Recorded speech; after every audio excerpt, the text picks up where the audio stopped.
Ilhan Omar की हमने कल बात करी थी, वो जिसने अपने भाई से शादी कर ली थी, सगे भाई से, और बोला था कि मुझे ग्रीन कार्ड दे दो। उसने तो बोला ये वो दुनिया भर की बातें उसने कि भारत में ये हो रहा है, भारत में हो रहा है, दुनिया भर की बकवास। इल्हान उमर रेडिकल इस्लामिस्ट, मैं कह रहा हूं ये औरत किसी दिन पब्लिक प्लेस में फटेगी है, बुम करके 8-10 लोगों को ले जाएगी। She is like that. Osama की छोटी बहन मान लो इसे, इल्हान उमर।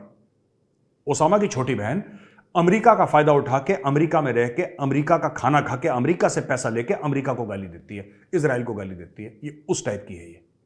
उसके खिलाफ में भारत के जो vice chairman of National Commission of Minorities हैं, आतिफ रशीद, उन्होंने ये बोला है कि I belong from a religious minority of India but I live freely with my religious freedom and religious identity in prime minister Modi's India.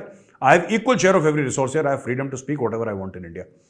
ये आतिफ रशीद साहब जो कि चेयरमैन है नेशनल कमीशन ऑफ माइनॉरिटी, उन्होंने बोला, क्योंकि इसने बड़ा था, इसका दिल बड़ा दुखा ना, ये इल्हान उमर को पैसे पकड़ा दिए होंगे किसी ने।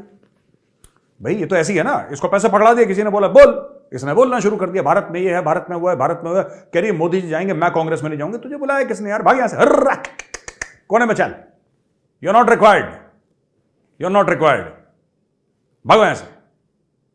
लेकिन रशीद साहब ने इसको मुंह तोड़ जवाब दिया। रशीद साहब कहते हैं मैं मुसलमान हूं, मैं भारत में रह रहा हूं, आराम से रह रहा हूं, प्रधानमंत्री के भारत में खुली सांस ले रहा हूं, जो मन चाहे कहता हूं, जो मन चाहे वो करता हूं, ऐसा कुछ नहीं। ठीक है यार, देखो 2-4-5 केस होते हैं, इतना बड़ा मुल्क है ना, 1.5 अरब का, the most populous country on earth. कुछ ना कुछ होगा, कुछ ना कुछ खटपट होगी यहां पे। अगर आप ये चाहते हैं कि परफेक्टली पीसफुल इंडिया रहे, ऐसा नहीं हो सकता। 5000 साल से नहीं है यार ऐसा। युद्ध नहीं होते थे पहले, एक जमाने में होते थे ना, आजकल आपस में युद्ध नहीं होते। एक जमाने में भारत में इतनी जनपद थी, इतने स्टेट्स थे, आपस में राजा महाराजा लड़ते रहते थे। आजकल वो चीज खत्म हो गई, लेकिन खटपट रहेगी।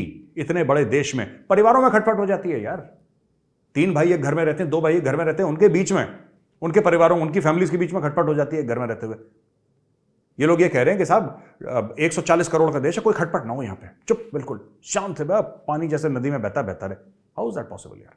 नदी में भी बाढ़ आती है, नदी का भी पानी ऊपर नीचे जाता है, इट्स नेचुरल। मैं जस्टिफाई नहीं कर रहा, मैं ये नहीं कह रहा कि अच्छी बात है, ये बुरी बात है, लेकिन होता है, उसके सोल्यूशन ढूंढने पड़ेंगे, राइट?